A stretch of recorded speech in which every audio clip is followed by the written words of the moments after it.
Honorable Governor,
जनगण मन अधिनायक जय हे भारत भाग्य विधाता।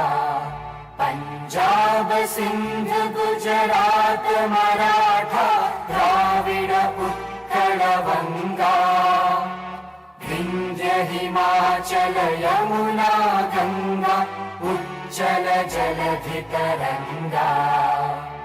तव शुभ नामे जागे तव शुभ आशीष मांगे। गाहे तव जय गाथा जन गण मंगलदायक जय हे भारत भाग्य विधाता। जय हे जय हे जय हे जय जय जय जय हे।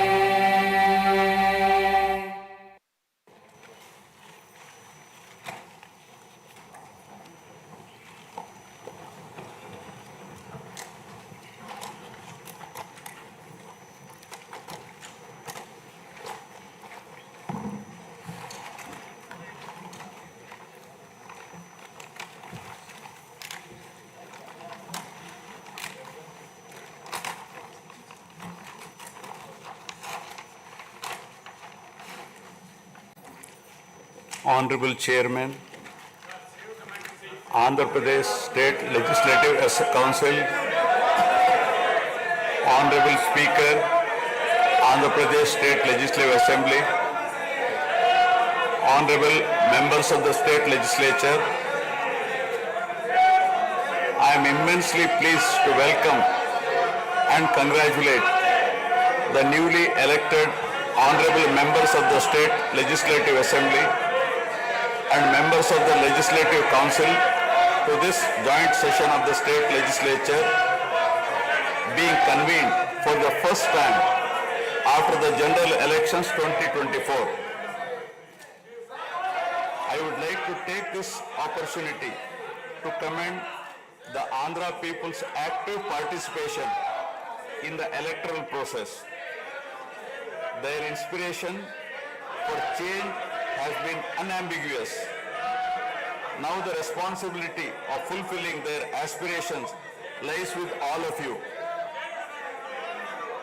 Honorable members, you are aware that due to the supreme sacrifice of Amaravathi Potti Sri Ramulu, Andhra Pradesh was formed as the first linguistic state on 1st October 1953 with Kurnool as capital. Thereafter, the state was recognized on 1st November 1956 and Telugu-speaking parts of Hyderabad state were made into the combined Andhra Pradesh with Hyderabad as capital. Accordingly, a lot of Telugu people moved to Hyderabad. Again, in June 2014, the people of Andhra Pradesh were forced to undergo another reorganization of their state, the most damaging experience of all. The united Andhra Pradesh was bifurcated unscientifically, undemocratically, and without adequate consultation with the stakeholders. This has left an indelible mark on the minds of the people of the residual state of Andhra Pradesh. The turbulence caused due to multiple state reorganizations and the resultant disruptions have deprived Andhra people of a sustained long period development and progress. Today we stand at a juncture where the people have to again take up the task of rebuilding their state. As time has progressed, it has become evident that the Andhra Pradesh Reorganization Act 2014 does not compensate enough the residual Andhra Pradesh for the loss of prosperity and development opportunities. The state bifurcation has imposed an unprecedented strain on the economy of the state. There are patent inconsistencies in distribution of assets and liabilities, with 58.32% of combined state population. The unscientific bifurcation caused the state to inherit only 46% of the resources, financial loss on account of loss of Hyderabad city, disproportionate debt burden, loss of access to public institutions, loss of national institutions, Government of India PSUs, and institutions of higher learning, etc.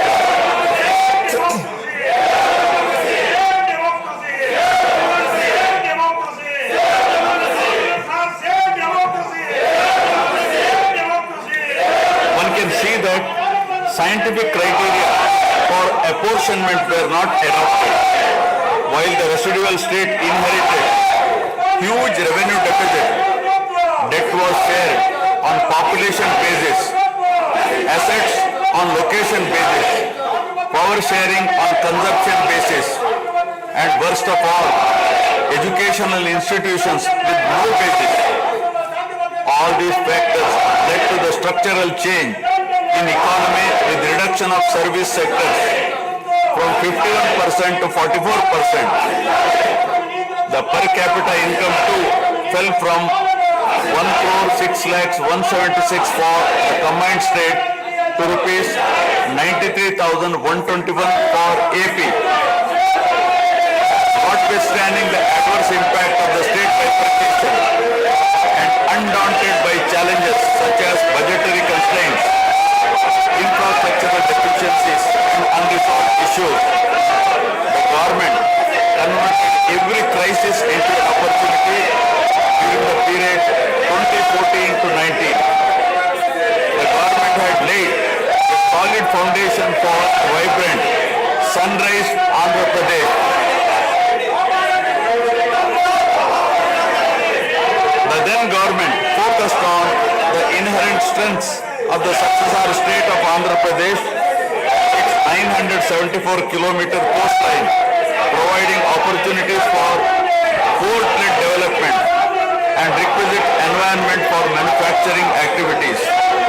The fertile river plains supporting agriculture and allied activities, the passing of 3 industrial corridors through the state, the rich natural and human resources. A reflection on the state's performance during the 5-year period of 2014 to 19 gives a clear picture of the balancing act between development and welfare. Completion of prestigious Pattasima project by linking of rivers Godavari and Krishna in a record time of 1 year. Completion of 72% of Polavaram project so that it could be made fully operational by 2021. Prioritization of other irrigation projects, drought proofing measures, real-time governance, development of Amaravathi region through land pooling, construction of new secretariat and legislature building are a few examples worthy of mention. All the milestones achieved during 2014 to 19 were possible because of the visionary leadership of Sri Nara Chandrababu Naidu, the Honorable Chief Minister of Andhra Pradesh. In this regime, the The state attracted marquee FDIs like Kia Motors, emerging as #1 state continuously in ease of doing business rankings. Under his able leadership, the state attracted several investments in various sectors. The government initiated development of Kakinada SEZ Port, Bhavanapadu and Ramayapatnam ports, expanded airports and increased the state road network. The development of infrastructure was balanced with welfare measures such as increase in old age pension, farm loan waiver, scholarships to students, construction of houses, etc. These development and welfare measures led to compound annual growth of 13.5% between 2014 to 19. While the state was set to take off on the path of high growth, the change of regime in 2019 again brought back the disturbing time for the nascent Andhra Pradesh. The state that already bore front of bifurcation in 2014 was rather unfortunate to have witnessed yet another bigger debacle in the form of inept governance, where the people were threatened and officers demoralized. In fact, the damage and losses during the period 2019 to 24 have been more severe compared to the state reorganization in June 2014. The government that assumed charge in 2019 started a destructive note with demolition of Praja Vedike that continued unabated till the end of the regime 2024. During this regime, democracy was at peril. People were in a state of fear and hardly enjoyed any freedom of living.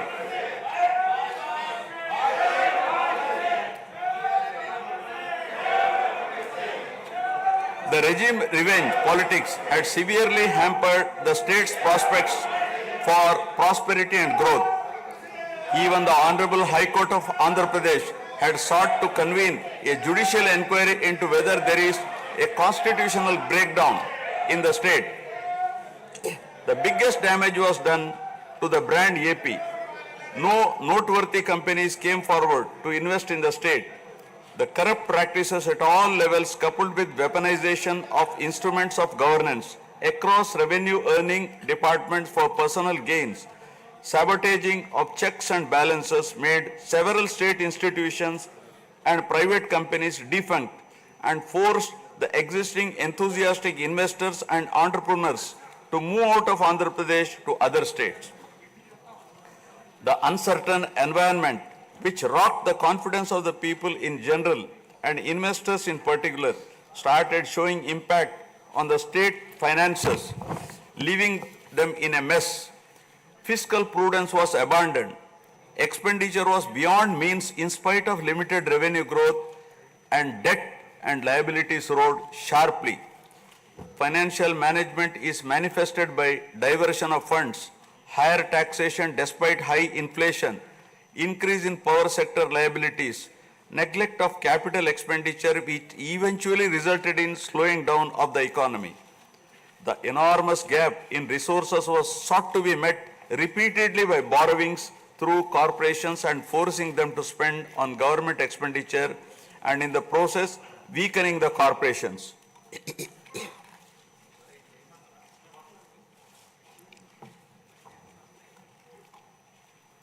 In view of the inordinate delay in clearance of the bills due to strained financial position of the state, many vendors and contractors have approached the High Court of Andhra Pradesh for relief and filed cases against the government. About 25,000 cases have been filed for bill payments, which is unprecedented. The sheer number of contempt cases with personal appearances and arrest warrants against officials in several cases resulted in systematic humiliation and victimization of bureaucracy. This led to complete demoralization of administrative machinery. the capital expenditure reduced by 60% in 2019-24 compared to 2014-19. Departments such as water resources and transport, roads and buildings, which undertake substantial capital works, were left critically short of funds to carry out any works. The capital expenditure on water resources has reduced by 56%, and that on roads and buildings by an alarming 85% during this period. The compound annual growth rate of states-owned tax revenue slipped from 12.8% to 8.1% during this period. On the other hand, the revenue expenditure increased from 7.8% to 10.5%, whereas the capital expenditure growth declined steeply from 26.4% to 3.4%.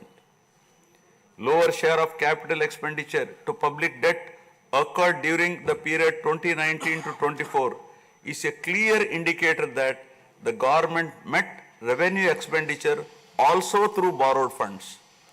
The CAGR in per capita debt has been higher at 14%, while the CAGR in per capita income is only 9.7%.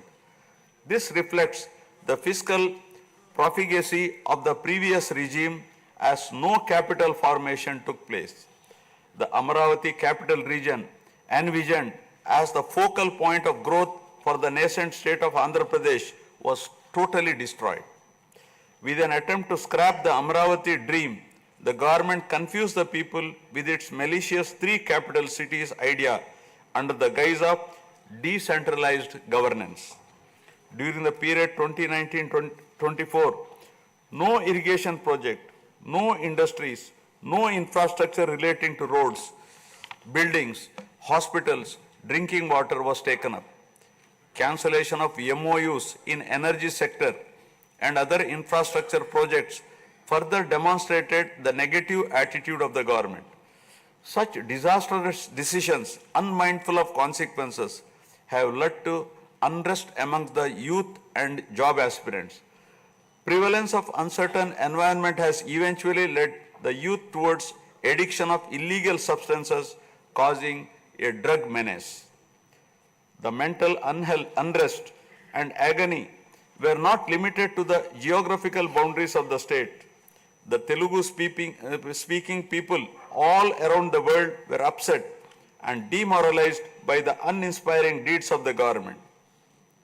They anxiously and desperately waited for a change in governance that would take them forward in the 21st century. The progressive public policies of the AP government during 1996 to 2004 have today led to empowerment of Telugu people globally, enabling them to be amongst the highest earning Indian diaspora.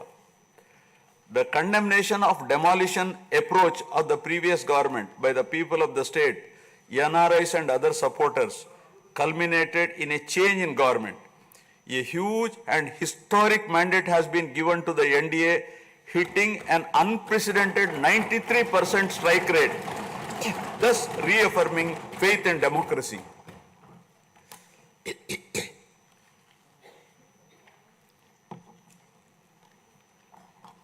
I sincerely congratulate the people of Andhra Pradesh for their wisdom in electing a government that discharges its duties with a futuristic view.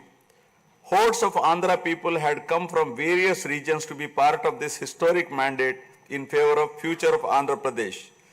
The new government has a perfect blend of fresh and experienced honorable members in the assembly. I once again welcome all the members who will be instrumental in making right policies in the interest of good governance and in the spirit of cooperative federalism. Honorable members, at this juncture, I feel it is also important to recall the glorious past of Andhra Pradesh. Renowned as Annapurna, rice bowl of India, the state used to support other states in ensuring food security. As a leader of self-help group concept, Andhra Pradesh stood out as an example in developing entrepreneurship, knowledge economy, and cultivating thrift amongst poor women. Use of IT in all areas of welfare and development was the cornerstone of state's vision. The misrule of the previous government, which lacked transparency, have compelled this government to put the facts before the people about the disruption of systems and rampant corruption prevailing during the last 5-year term. Accordingly, my government has released a series of white papers highlighting numerous discrepancies in fund utilization, misappropriation, resulting in huge loss to the state exchequer and the natural resources base of the state. I would present some of the key takeaways of the white papers. Completion of Polavaram, the lifeline of Andhra Pradesh, is of the highest priority. The Polavaram project has been completely derailed. Introduction of reverse tendering and cancelling the agreed contracts have caused an irreparable damage not only to the project but also to the concept of interlinking of rivers and irrigating every acre of land. Unilateral announcement of 3 capitals for the state resulting in 1,631 days of farmers' protest. Modification of jurisdiction of the Capital Region Development Authority to 6,993 square kilometers. Shelving preparation of regional master plans. Completing the land acquisition in only 191 acres are some of the events that halted the progress of CRDA. This led to a potential loss of about 7 lakh jobs and estimated loss of wealth of about rupees 2 lakh crore along with loss of investment and growth opportunities. Andhra Pradesh, which enjoyed the distinction of being the first state in the country to have introduced reforms in the power sector in 1990s, had achieved energy sufficiency from 1996 to 2004. After bifurcation, the state faced an energy deficit of 22.5 MU per day. Again, by bringing second generation's reforms in energy sector and promoting renewable energy, the state become energy surplus by 2018. The state has witnessed an irreparable damage in the recent past. State energy sector has also suffered huge losses to the tune of rupees 1,29,503 crores during the period 2019 to 24. Misappropriation of natural resources such as land, mines and minerals and forests has been widespread. Land grabbing, misappropriation in allotment of house site pattas, violations in land allocation, assignment of land to ineligible beneficiaries, and Resurvey and AP Land Titling Act 2023 have completely eroded the confidence of the people during 2019-24. Put together, an amount of rupees 35,576 crore covering 1.75 lakh acres has been estimated as a loss, and the fundamental right of the people to own their property was affected. Looting of sand and mineral wealth is another area that resulted in huge loss to the exchequer and involved corruption. My government has initially estimated that an amount of rupees 19,000 crore has been lost due to illegal activities in these areas. Due to the unfriendly sand policy, 20 lakh construction workers have become unemployed. Due to the inefficient, inappropriate policy making and laxity in enforcement during the periods 2019-24, a cumulative loss to the tune of 9,750 crore has been incurred in mineral revenue. Huge damage has been done to environment. Smuggling of precious red sandals from forests has taken place with the revenue from the sale of red sandals dropping from rupees 1,623 crore in 2014-19 to rupees 441 crore in 2019-24. The destruction of mangrove forest land and Rishikonda Hill in Vishakhapatnam have also damaged the state's heritage and culture. The government misused law and order machinery during 2019-24 by harassing dissenting voices. There was rise in crime against women, children, atrocities on innocent people, especially the SC, STs and other vulnerable sections. The people lost faith in the government's ability to maintain rule of law.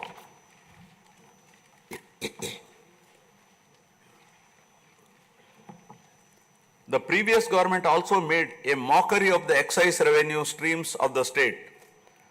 The VAT on excise was reduced and diverted to AP State Beverages Corporation as a special margin which otherwise would have come to the government as revenue.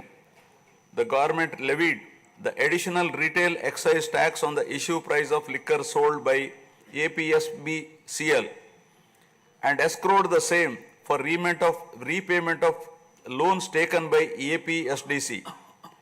While the APSBCL started supplying low quality liquor and introduced unknown brands at significantly higher rates, there was increase in black money due to smuggling of IMFL across the border districts.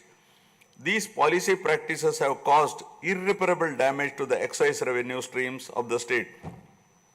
As a result, it has become difficult for the new government to meet even the essential committed expenditure with the reduced revenue of the state. The overall debt has more than doubled in last 5 years with huge outstanding payments of salaries and pensions, debt repayment for the debt burden of about 10 lakh crore, payments for the power sector dues, civil supplies and other liabilities has become challenging. Putting the governance back on track is truly a Herculean task. My government has already started fulfilling the pre-poll promises and announced that steadfast commitment to Super 6 promises. My government has launched its trademark people-centric governance soon after assuming office with a series of measures such as announcing a mega DSC for filling up 16,347 teacher vacancies, abolishing the Land Titling Act, enhancing social security pensions to Rs 4,000, organizing a skill census, and reopening the Anna canteens to provide food for the poor at a very nominal rate of Rs 5 and supply of free sand. My government will initiate other important measures also. I am sure my government under the able and proven leadership of Shri N. Chandrababu Naidu Garu, the Honorable Chief Minister of Andhra Pradesh, and Shri Pawan Kalyan Garu, Honorable Deputy Chief Minister, with complete support of Shri Narendra Modi Garu, Honorable Prime Minister of India, will make all-out efforts in fulfilling the aspirations of the people for developing the state. Initiating the process, the Honorable Chief Minister visited New Delhi to meet the Honorable Prime Minister and other union ministers concerned and apprise them of the grim financial situation. During the visit, special requests have also been made for hand-holding by the centre and extending liberal support to the state. I appeal to the people of the state to understand the current alarming financial situation and cooperate with the government in rebuilding the state. The massive destruction which resulted in huge loss of natural resource base and human value system really makes the reconstruction process difficult and time-taking one. To assess the complete loss, plan for resource mobilization and development is a cumbersome task. It requires collective thinking, extensive discussions with intelligentsia and academicians to explore ways to overcome the current crisis. It also involves finding ways to restart the entire development ecosystem through short, medium and long-term plans in the light of the new development paradigm of Viksit Bharat at 2047. The extent of real damage done to Andhra Pradesh in the last 5 years had not come in public discourse thus far. The misgovernance from 2019 to 24 created a trust deficit with regulatory authorities and damaged the brand of AP amongst investors. The people now given a strong mandate to the NDA to rebuild the brand AP and regain the trust. Honorable members, usually winning elections and assuming responsibility is a happy event. But now we are meeting in different and difficult circumstances. Perhaps for the first time in the country, the members are not in a position to rejoice and have the means to meet people's aspirations immediately. Keeping this in view, my government is proposing to go for budget after meaningful deliberations. With several issues relating to state bifurcation remaining unresolved, my government has taken initiative and visited New Delhi to meet the concerned in union government, including Honorable Prime Minister and also Telangana government, with an intent to quickly find amicable solutions. The resolve shown by the 5 crore people of the state to reinstate democracy and elect people-friendly government with an unprecedented mandate is required to be appreciated yet again at this hour of crisis to help the state to rediscover its past glory. I would like to conclude my speech with the inspiring words of Swami Vivekananda. I quote, "We are responsible for what we are, and whatever we wish ourselves to be, we have the power to make ourselves. If what we are now has been the result of our own past actions, it certainly follows that whatever we wish to be in future can be produced by our present actions. So we have to know how to act." Jai Hind. जनगण मन अधिनायक जय हे भारत भाग्य विधाता। पंजाब सिंध गुजरात मराठा द्राविड उत्कल बंगा, विंध्य हिमाचल यमुना गंगा उज्जल जलधि तरंगा। तव शुभ नामे जागे, तव शुभ आशीष मांगे, गाहे तव जय गाथा। जन गण मंगलदायक जय हे भारत भाग्य विधाता।